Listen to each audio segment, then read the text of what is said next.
I used to believe if I just hire better people, pay them more, scaling would be inevitable. But that belief cost me a lot of time, money, and eventually the business at certain point. So let me show you what actually worked. It's just gonna be a monologue, okay? So it's gonna be long. I'm just gonna tell you what I have done, how I have done, and what was the thing that I did that I never really wanted to do, because you don't really want to go through hell that I have already gone through, right? At the end of the day. So before we get into this whole thing, it's important that you have the context a bit of it, like what I'm really talking about and how it actually started in the first place. So back in the days after COVID, I started getting more into financial freedom and all these kind of dreams that I wanted to achieve for myself and for my mom. I did few things and then I landed on a Instagram theme page thing. I started it, I became really good at it, and eventually it gave me everything that I today have in my life. It helped me get to financial freedom. It helped me get to the income that I can finally sustain a healthy life for myself and for my loved ones. It gave me freedom to finally choose what I really want to do and how I want to do. In a nutshell, it gave me freedom to choose purpose, passion, and the things that I want to build. And it became kind of a foundation for everything I have done in my life. So when I was doing it, making multiple four figures a month and living a good life, but after a certain point, it just started feeling like, okay, I want something more meaningful, something more purposeful, because I have the whole time in the world and I have a lot of things that I want to explore now. And eventually that time people started hitting me DMs like, hey bro, I have heard your story. I love it. I love when I show you on that Instagram live and this and that. And they were really, really interested in learning from me. So I started a free group that time. It was like long ago, I would say. And in that, what I was doing was simply helping these 9 to 5ers achieve financial freedom. And then it turned out to be a whole different program. And then I built a whole business around it, a whole repeatable process that helps someone go from zero, not knowing anything about Instagram, to financially freedom, like having hundreds of thousands of followers and monetization and income from it that they can sustain the rest of the life. So basically, that's the whole story that I'm gonna be going more deeper, and those are the numbers that I'm gonna be going deeper. Just for you to know that I'm no longer doing that thing. I have pivoted that business like 9 months ago. I was doing it for the longest amount of time in my life, but now I'm no longer doing it. Okay. Now that time when I started actually turning into more of a predictable, sustainable machine that helps people achieve freedom, it was a business. Like what I have done, I was just helping other people do it. So the offer of it was simply me helping 9 to 5ers achieve financial freedom in 90 days or less through reposting viral reels on Instagram. That was like my promise. Sometimes it takes even more than 90 days. Okay. So just know it was just a marketing bet, like we all do. As I started doing it, I started actually building a whole infrastructure around it to actually, get it a better level, having more predictable outcomes for the people who are coming into it by seeing my story and, all those that. It all started. And that's what we're going to be talking about more in a detail. So as you can see, I have this thing, like me and coaches, other teams, sales rep and managers. Let me explain what I mean by that. So when I started having this business more profitable, like probably multi 5 figures or multi 4 figures, I started actually building the whole infrastructure around it, in which I had 2 coaches. One is the best in the world growth coach. He has grown millions of followers on his Instagram pages. So I hired him to help his clients grow their pages. His whole job was to simply help these clients go from not knowing anything about Instagram, having hundreds of thousands of followers, right? And then the another coach was basically monetization one. He was the one who printed good amount of money with this thing. He was a good friend of mine and a partner of mine back in the days.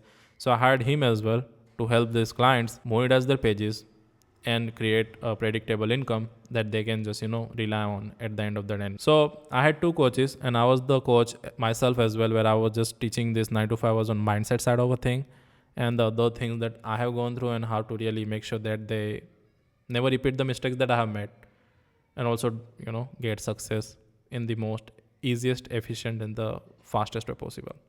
So we were 3 coaches in it. Then I had other small teams. So these small teams were basically the teams who were doing the content research and all those things for the pages that I was running that time. Then I had managers. So these were the people who were managing the whole small teams and the coaches and the reps and everything. And then there were sales reps. So these are the main drivers for the revenue and the profit, if I were to say. Basically, this was my whole acquisition machine for this purposeful project. As you can see, everything feels good, right? In the paper, it feels good. I was very involved into it, That means I would have weekly one-on-one calls with these coaches, helping them, to learn how to coach the clients, because these guys were really good at their skill, but they were not really that good at conveying their theories, philosophies, and actual frameworks to the people who can actually start doing it. Like they were like really good at doing it, but they were not really able to create frameworks and things that are more digestible, more doable with other people, right? It was like they have a 100 level of understanding and 100 level of thinking and doing and the speed and everything, but these people who were just getting into this thing were like very slow and everything. So I had to teach them how to coach. I was very involved into those things, and then I was also very involved into the sales rep. I was like helping them, training session, one-on-one, this and that. So everything was like going that way. I was giving them advanced trainings. I was just giving them all those things, resources here and there. And then I was also hiring a lot of trainers to train managers, to train other small teams, and also at certain point training these coaches so that they can expand that knowledge, resources, and wisdom to a different level to help clients get better result at the end of the day. As I said, this looked fine until you realize how heavy it is. Okay, so what I mean is simply, if I were to really go back on a time and look into the whole process that I have been gone through, it was a freaking mess, like absolute overhead. And I would divide it into 4 categories: time, attention, cost, and emotional cost. That's what all as an entrepreneur go through, right? We'll go about the time in the first place.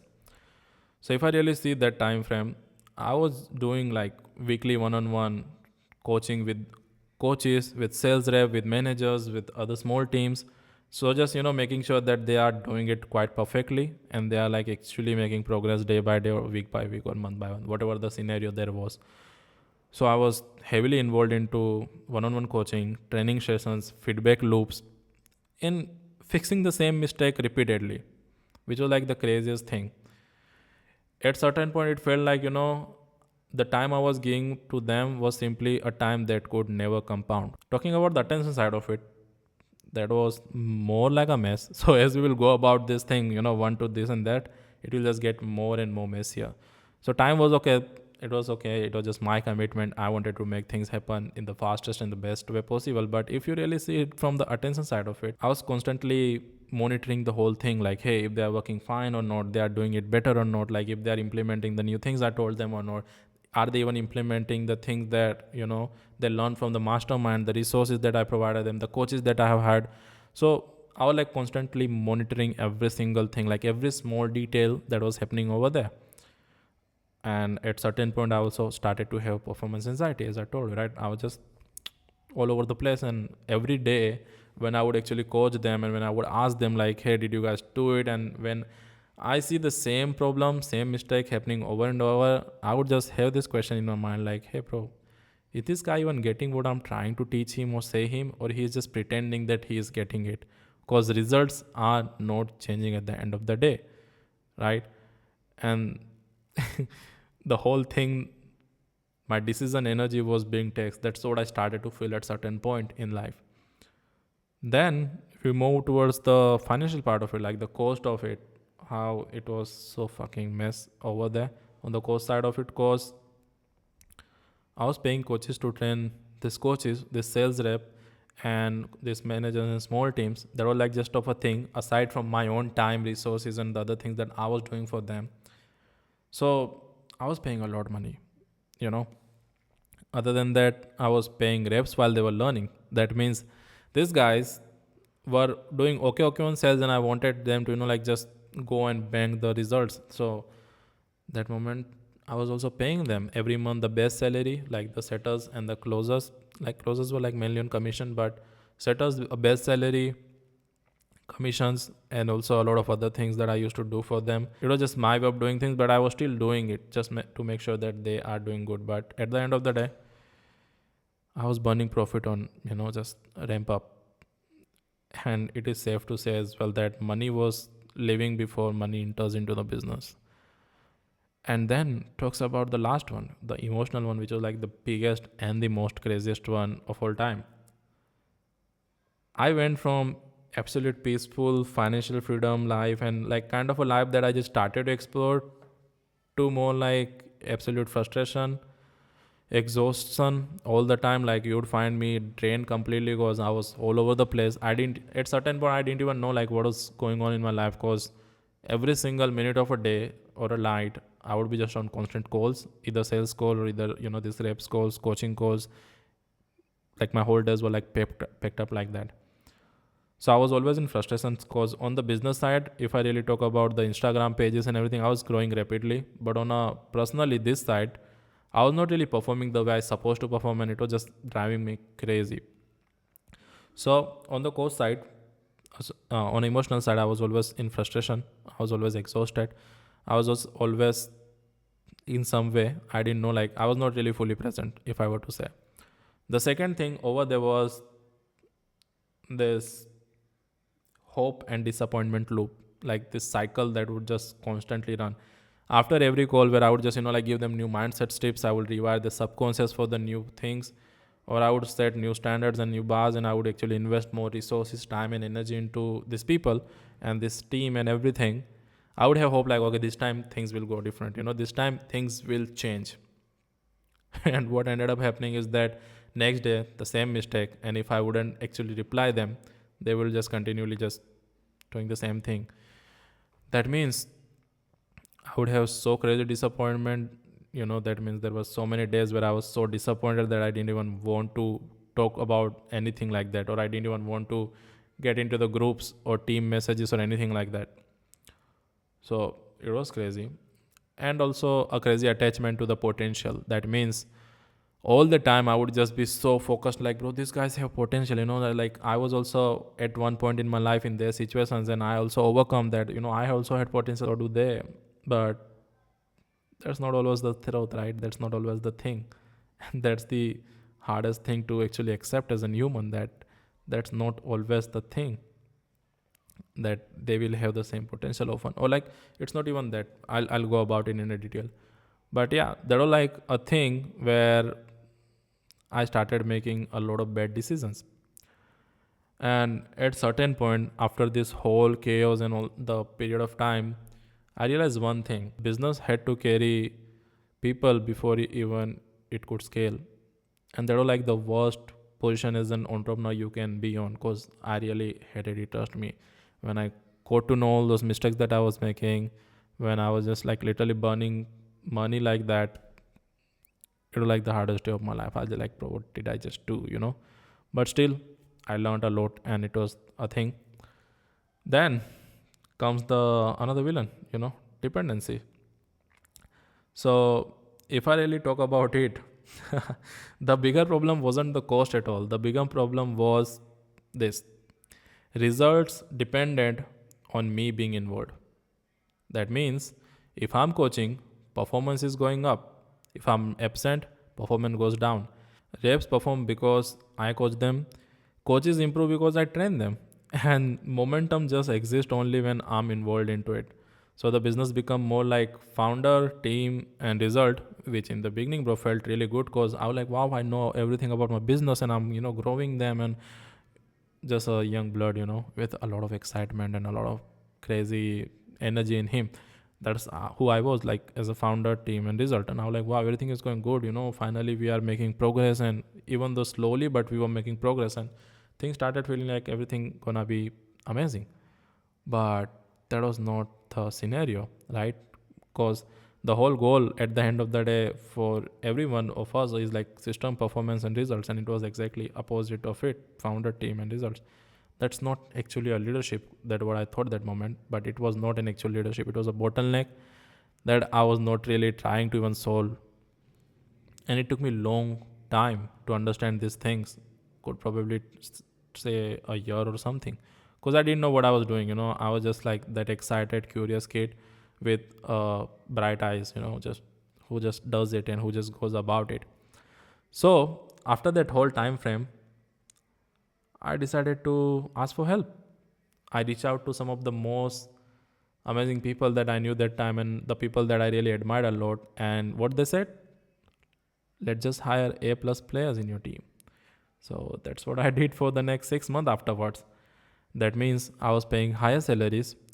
I was having people with proven claims that they will deliver XYZ amount of result, and a lot of big resumes that, means bunch of client results. And it also turned out to be another nightmare, being really honest, because I was hiring, firing, and repeating. Let me explain what I mean. That was like a craziest thing because claim didn't make the results. They were already running their own stuff. That means they were having 20 clients just like me. So there was not much of accountability, support, and clarity, being really honest. I was paying these agencies and this, masterminds and all these things a lot of money, but it was not really coming more like, how they have been saying. So it was higher salaries, proven claims, but they were not really matching the result, and bigger resumes, but it was like completely different. As I said, they were having their own stuff going on, like hundreds of things, and it was not really like that. And the craziest part of it all, I was burning money on testing. Literally, I was burning profit while testing. So at the end of that 6 month, the only data that I got on my reflection was that paying more didn't reduce the chaos.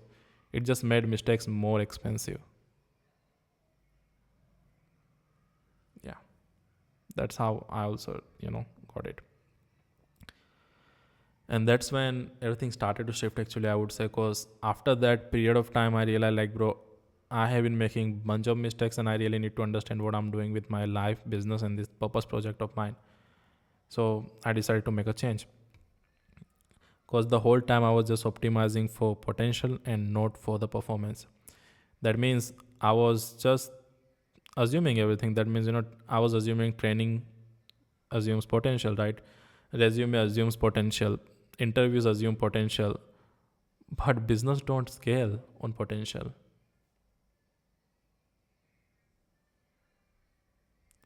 So I made a change.